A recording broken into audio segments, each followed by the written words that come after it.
Welcome to Talk Dizzy to Me, the show that brings you a comprehensive look into the complex field of dizziness. Now here are your hosts, vestibular physical therapist Dr. Abby Ross and Dr. Danielle Tolman. Welcome back to another episode of Talk Dizzy to Me. My name is Dr. Danielle Tolman. I am a vestibular physical therapist, and today I'm very excited to be joined by Jennifer Staskis, who's here to talk to us about Débarquement syndrome, which it has been a long time since we've done an update and an episode on this. So I am so grateful to have you here today. Would you mind introducing yourself and getting a little bit about your background? Absolutely. So I am also a vestibular physical therapist. I have a board certification in neurologic physical therapy. And if there are providers, if there are clinicians on the call, on the phone, on the watching or listening to this episode, many of us got our neurologic clinical specialization because there is no vestibular specialization. And there's lots of discussion happening about that right now. That's another day, another episode. But I'm also an advanced vestibular physical therapist, AVPT. And this was a course that I just completed in a couple months ago, and it's run by the University of Pittsburgh. So for the clinicians on the call, I don't know. This is it's kind of a funny format. It's a good here. mix, but I think it's really worth talking about this because a lot of patients who do listen want to look for the right credentials to know how they can find a specialist who knows what they're talking about. So I think that the AVPT, is amazing because this isn't just like a week-long course, is it? This is something that is dedication and time. Mm-hmm. So how long was it? Yeah, it's a 4-module, but it's about 9 or so months. We started the cohort in July and we ended in April. And this is with the best of the best. I mean, heading this up is Susan Whitney, who is absolutely phenomenal, amazing, huge contributions to the field of vestibular rehab and therapy. So congratulations on completing that because that is definitely a huge accomplishment. And definitely, if you guys are looking for vestibular specialists, look for that certification because that is huge. So Congrats on that. Thank you. The other part of my clinical practice, so as a vestibular provider, I was interested or introduced to using technology to assess and manage all my patients. So I've been a treating clinician for the past 15 years. And 8 years ago, I left full-time practice with patient care every day to work as a clinical educator for different medical device companies. So I've worked for companies developing education and training materials for force plates, virtual reality, sensor-based technologies, and I really contribute being a vestibular therapist to getting me into working with technology.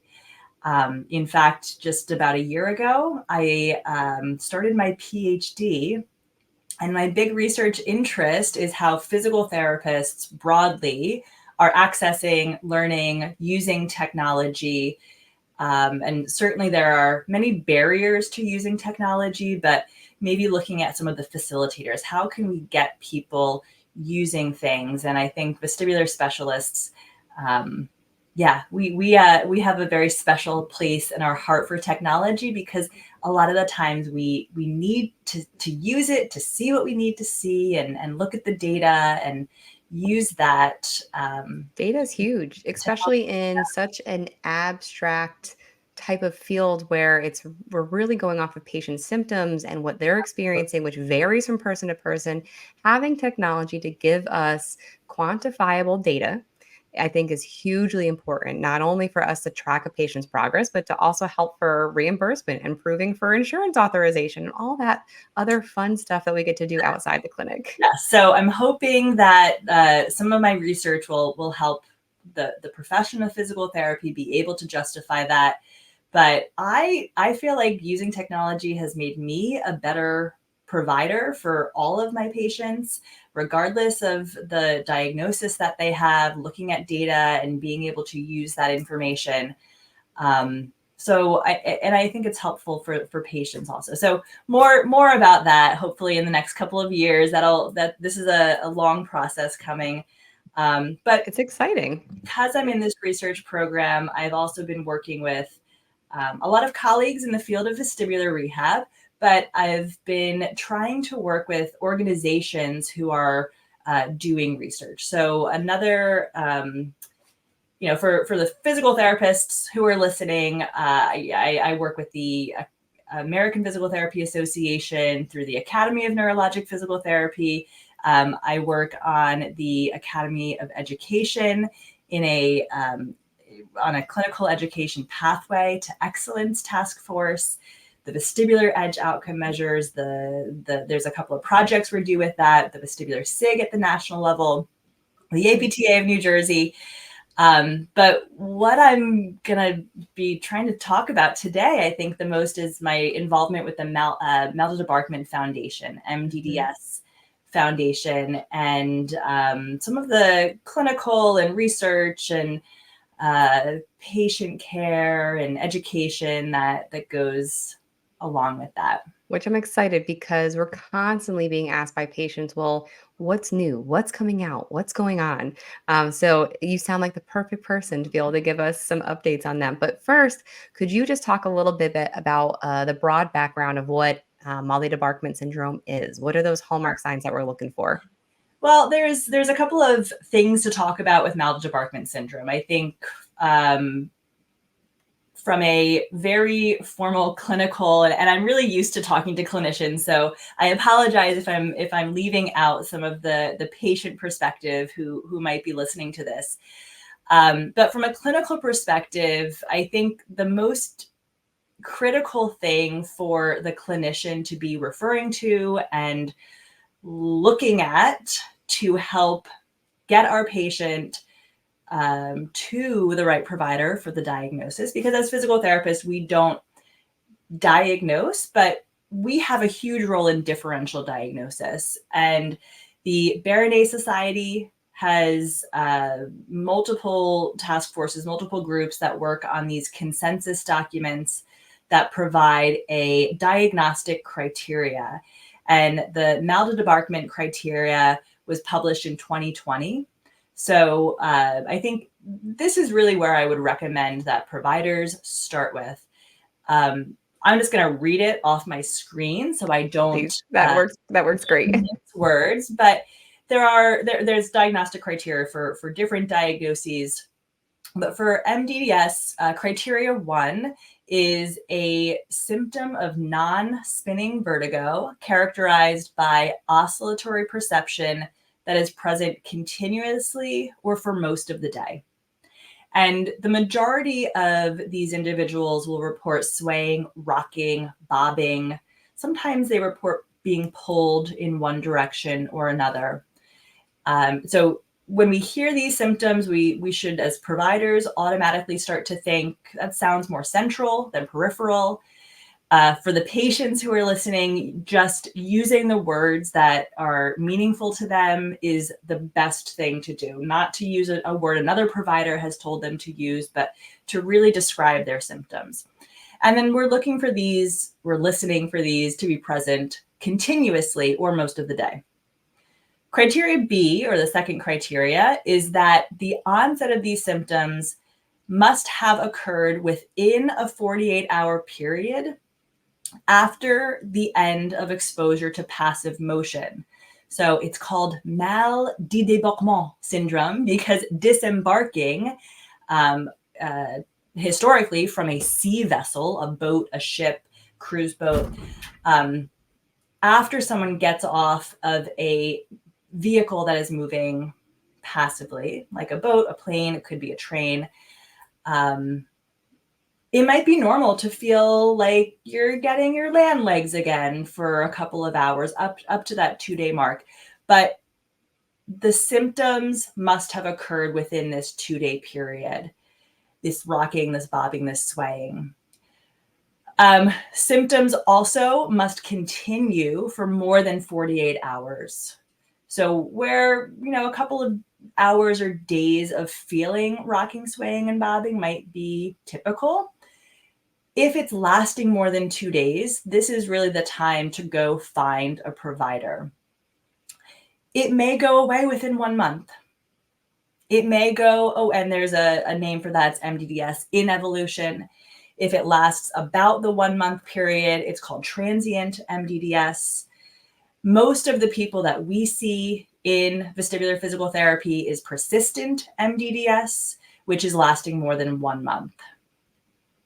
So we listen for the symptoms, we listen for the onset, but because most of our patients are coming to us chronically, or they may not find their way to us, we're really discriminating between what's going on today, but what actually happened when this first began. That's all on that history, right? History. History. Mm-hmm. The most important criteria, I think, for a provider to be aware of and for someone to be asking about, the criteria is that symptoms temporarily reduce with exposure to passive motion. And as a provider, when we listen to our patients' histories and their triggers, their provoking factors, being in a car, driving a car, or being a passenger in a car is a common question. How do you feel during that?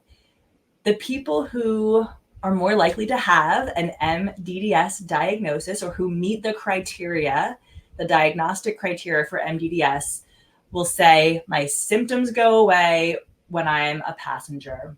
I live outside of New York City. I live in Hoboken, New Jersey. So when someone hops on the path or the subway or New Jersey Transit, gets on a train, they say my symptoms are gone completely. And when I stop moving, when I get off the train, when I stop at a red light, when I'm driving, or when I stop at a stop sign, my symptoms come back full force.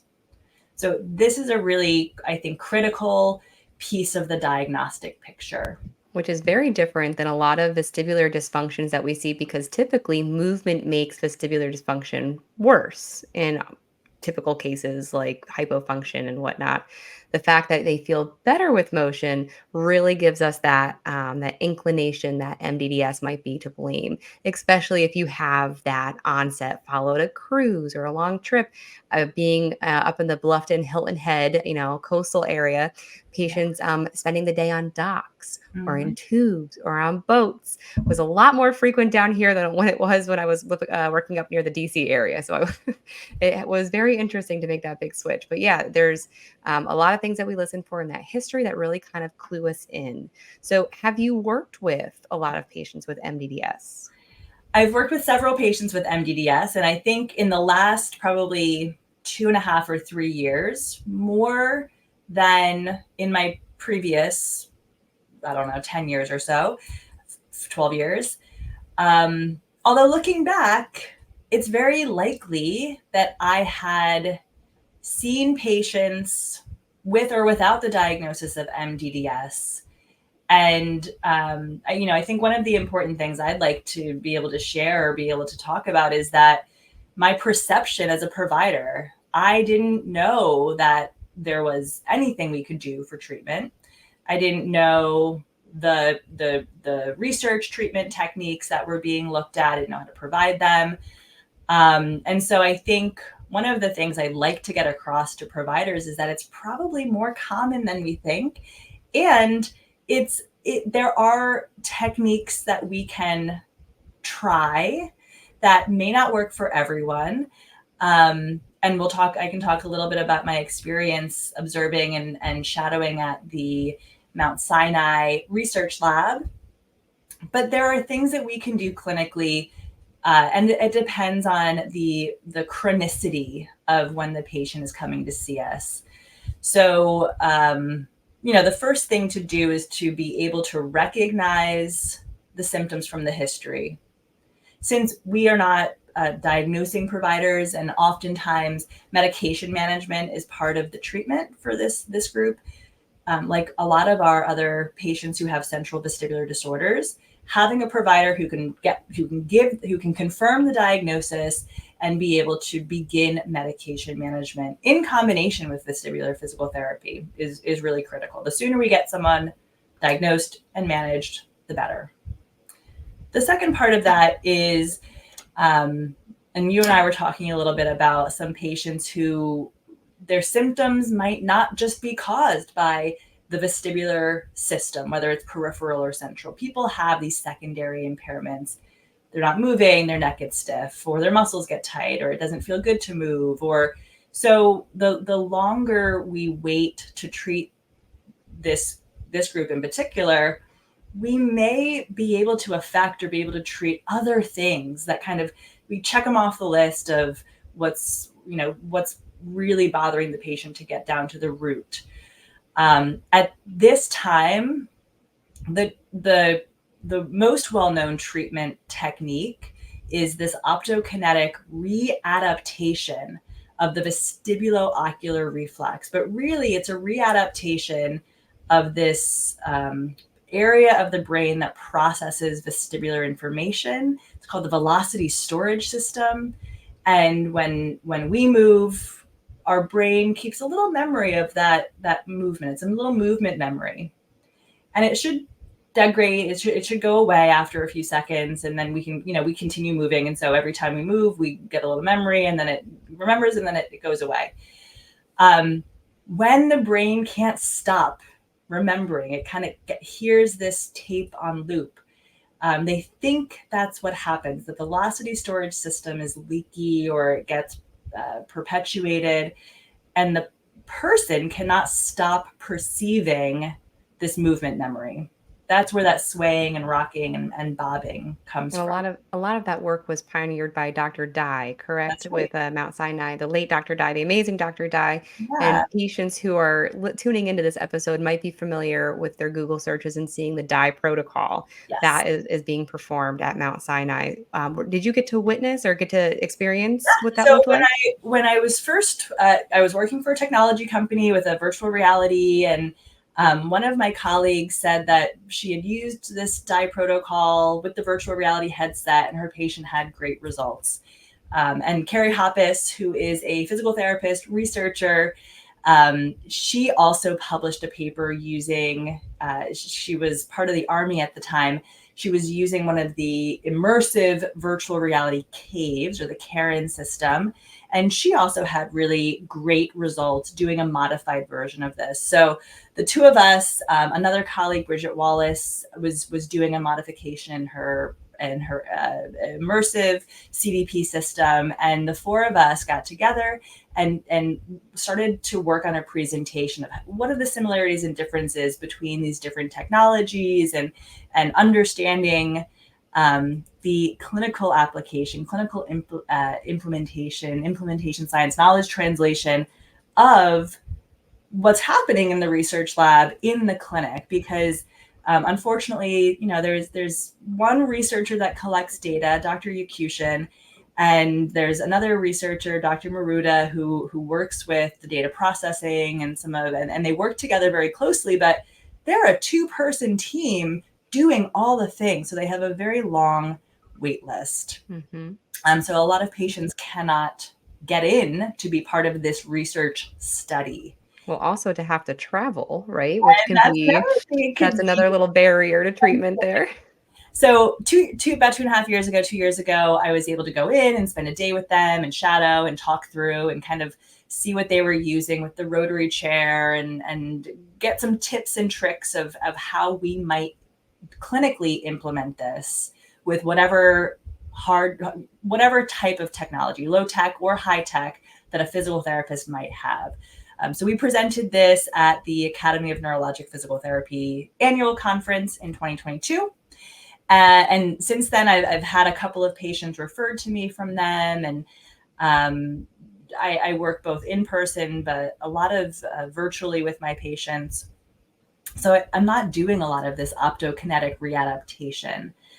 But I had a patient about a year ago who was seeing me, and we were working through what we could do virtually, but he was able to get into the study, and I was able to observe him particularly. And it was really, really, I think, impactful to kind of know this person and know his symptoms and how they were evolving, kind of know the history, and then watch him in this research study, watched the treatment applications he was receiving, what was working, what was not working, and then kind of build upon that later on over time.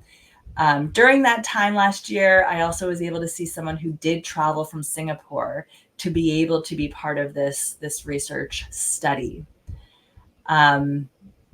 And it's been really interesting. I think when as a clinician and as a budding researcher, it really brings kind of both sides of the picture, and having a patient who I still work with, because a lot of times the treatment applications, the research study is not a cure for anyone, everyone. But there's, we'll talk a little bit about some of the other treatment. Yeah. I mean, I'm very excited to hear you had brought up that you were working with that patient virtually, which I love. And I love the idea of you guys looking at how to bring this into the clinic and make it applicable and applicable for other therapists with varying degrees of access to technology. I'll admit, years ago when I had an MdDS patient, I pulled up, Dr. Dye's study and I tried to replicate something like that in the clinic, and it was difficult to try to make heads of tails of that and try to make it calibrate to fit the patient to make that match the protocol with, it was rough, with very minimal outcome in that point. Now, Yeah. fast forward 8-10 years, much different clinician now, because I have more experience under my belt. I have more education, more coursework. So, like you had alluded to in the beginning, that has evolved a lot over time. So I'm interested to hear kind of what your clinical pearls are. Like, what are some of your takeaways when it comes to working with patients with MdDS? What advice do you have for people? Before we go into the clinical pearls, because we already talked about the diagnostic criteria is really set on our patient's symptoms and the history. There is other research, and I think even Dr. Dye and Dr. Yakushin and Maruta's research in Mount Sinai, another group in Belgium just published a few months ago about their approach with this same type of optokinetic readaptation. And one of the really important clinical pearls, I think, that I've recognized personally, but they wrote about in this research paper, was that there are some objective clinical findings that we can test for.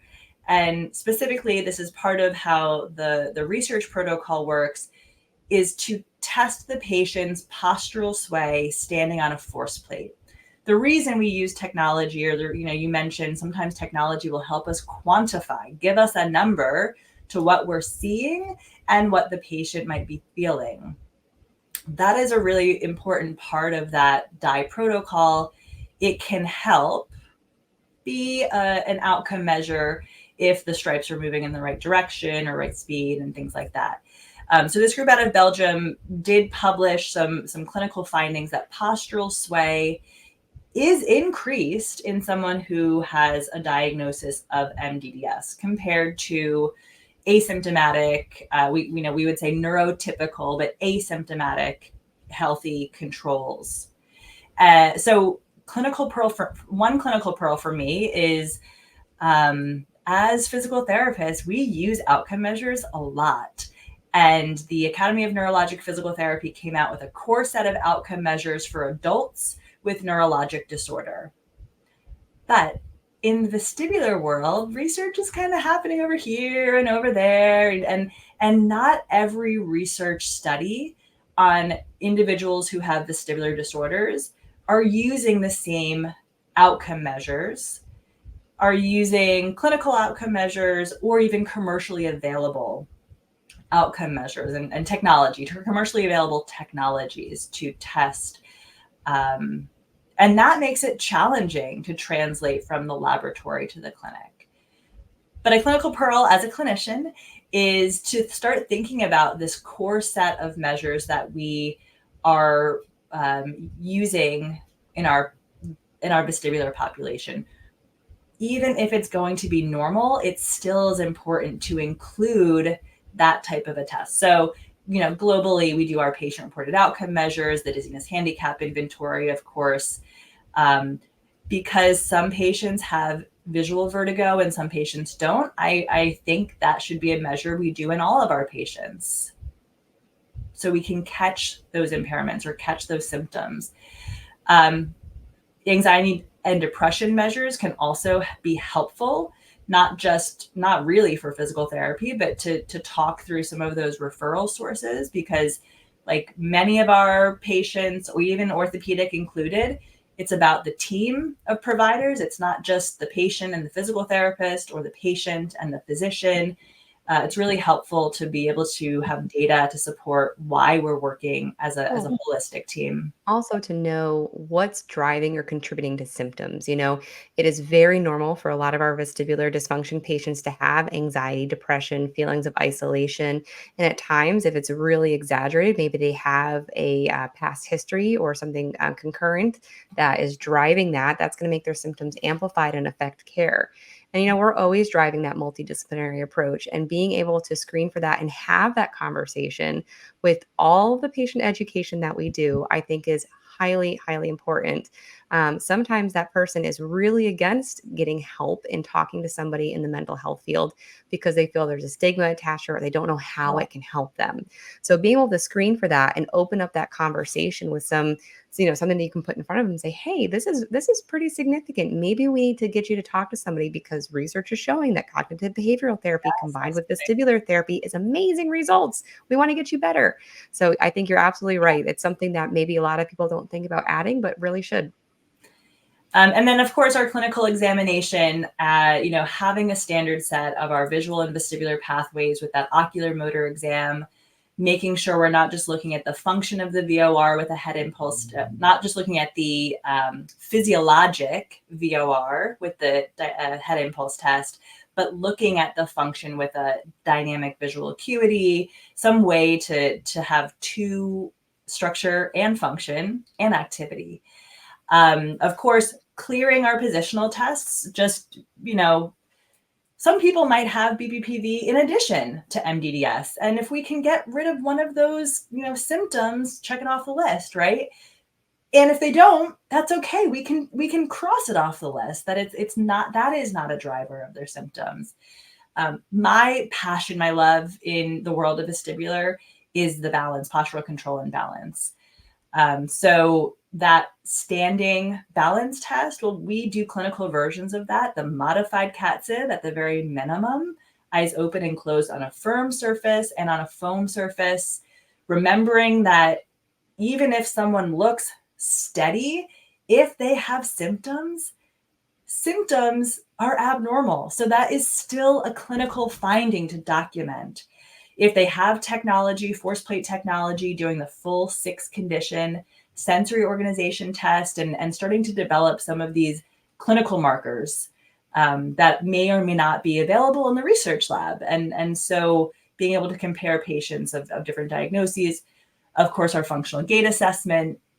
There is a way to, Dr. Colin Grove looked at the gait disorientation test. So you kind of get 2 tests for one, where you take the eyes open condition and the eyes closed conditions 1 and 8 of the functional gait assessment, and you subtract how long it took to do eyes open from eyes closed, and a difference of more than 4.5 seconds would be pointing toward a vestibular disorder. So, looking at our outcome measures, 5 times sit to stand, modified motion sensitivity test, Dr. Lisa Gillig down in your area. She's at Emory University Medical Center. Or the original motion sensitivity quotient to look at self-motion sensitivity, or rule it out. And then certainly some sort of a gait or gait speed, because we really want to make sure that walking and being able to get out and be functional is part of our patient's overall plan of care. So clinical pearl, I guess, to kind of put that all together is use outcome measures. But as a profession, I think we need to start standardizing, validating these core set of measures in this population in particular, so that the researchers can have clinical measures that are validated for the population and vice versa. That, when researchers are looking at specific populations, they're using measures that can be clinically translated. So important. I mean, we need the data, we need the function, and thank goodness we've got so many options out there to really start looking into. I need to look into this gait disorientation test Yeah. because that is actually a first I've heard of it, and I want to dig Oh, in and start adding that in because we do FGA with everybody, of course. just like we do positional testing with everybody, and just to cover all of our bases. But now I need to look into this new test. We learn something new every day. There's a great resource online. Dr. Grove even included some supplements that are really clinically relevant. If you look up gait disorientation test and Colin Grove, you'll definitely find that most recently. This was published in 2021. And we'll link that in the show notes too. Once I pull all that up, we'll have Oh, all the well, resources. yeah. Well, I'll get all the show note information to you. That's perfect. So, are there any updates in research? What are we looking at moving forward? Yeah, Where are we with I was hoping I could share a little bit more. So Please. updates in research. There is a physical therapy focused study that is happening out in Denver, Colorado. I believe they just finished doing their data collection on their last enrolled subject. They specifically decided to not look at optokinetic stimulation as part of the interventions that they were studying. I think that's because there's enough research to support that optokinetic stimulation with this dye protocol can be effective in some patients, but maybe there were some other clinical things to try. So I don't know every intervention that they did, and certainly I don't know, they haven't even looked at their results quite yet. They're in that process right now. They're doing the data analysis.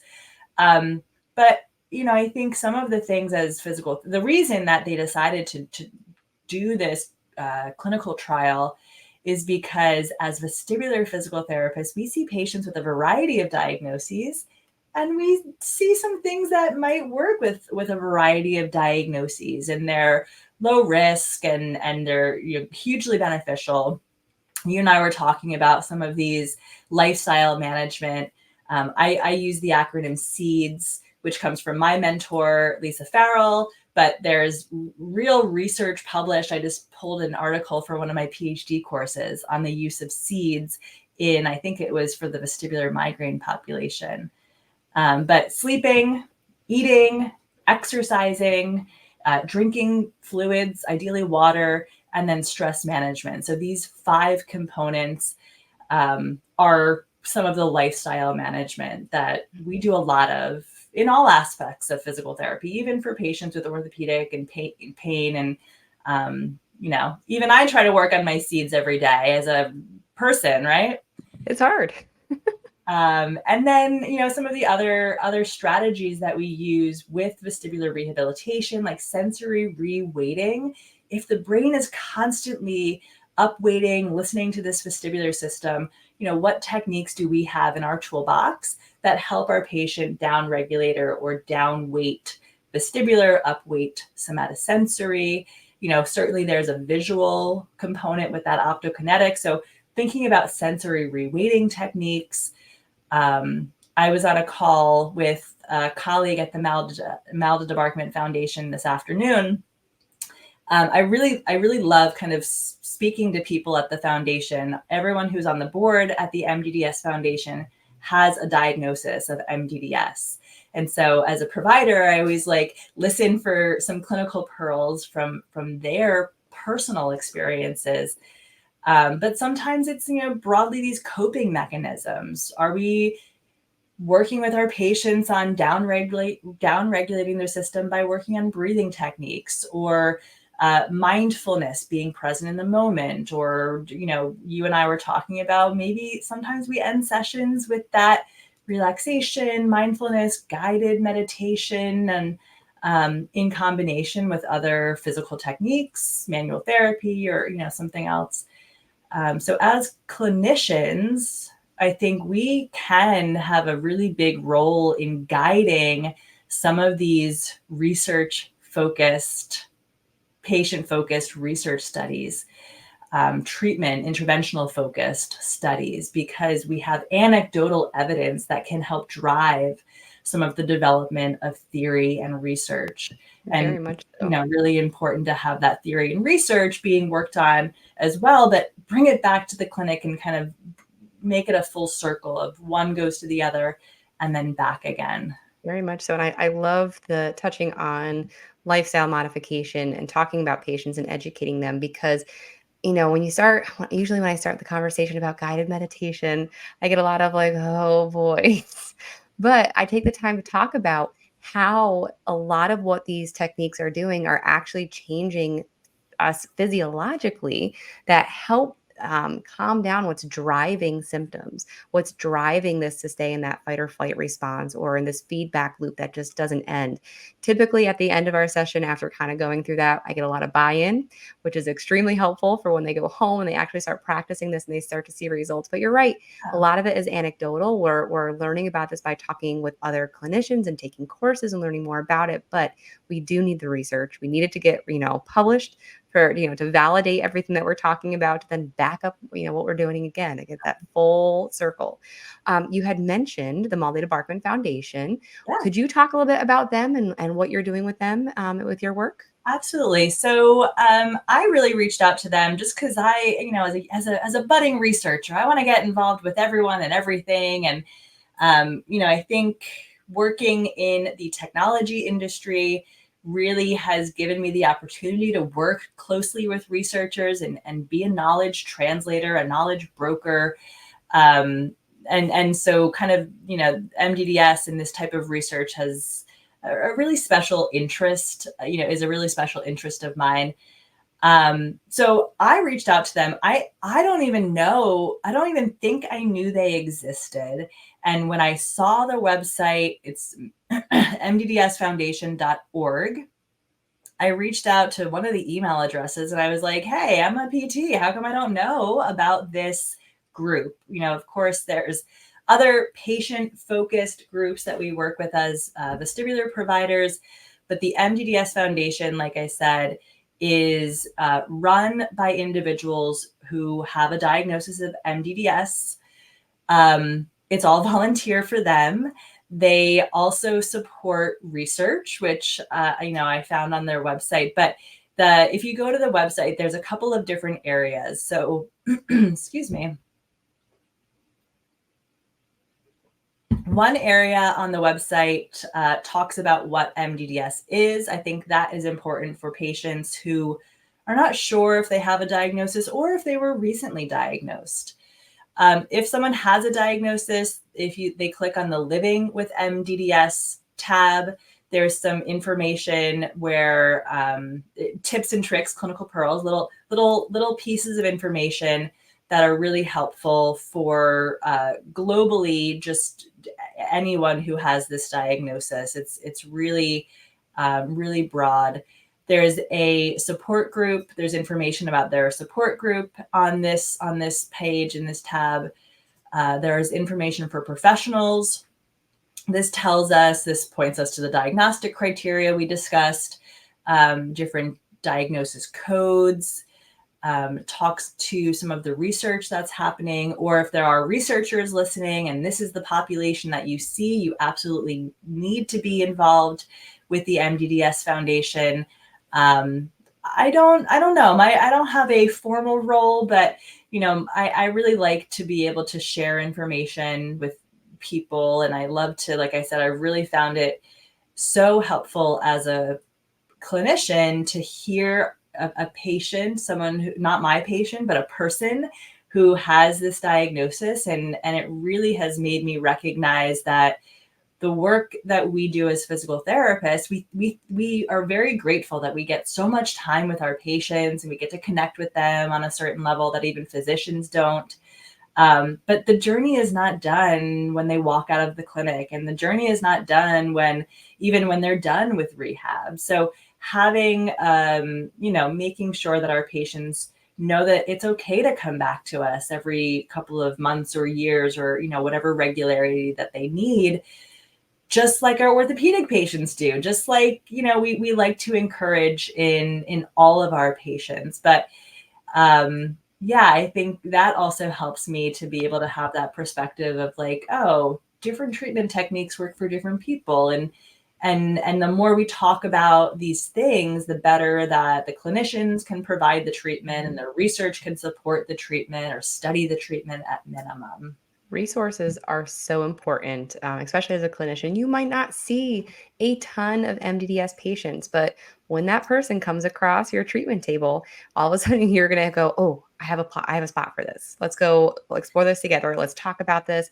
Let's do some research and figure out how we're going to work together to get you feeling better." You don't need to be an expert in every single diagnosis. However, having those resources in your back pocket to be able to reference that are up to date and research backed is very important. So I will definitely be checking out the MdDS Foundation as well as linking it in our show notes because I think it's crucial to have Absolutely. access to good information like that.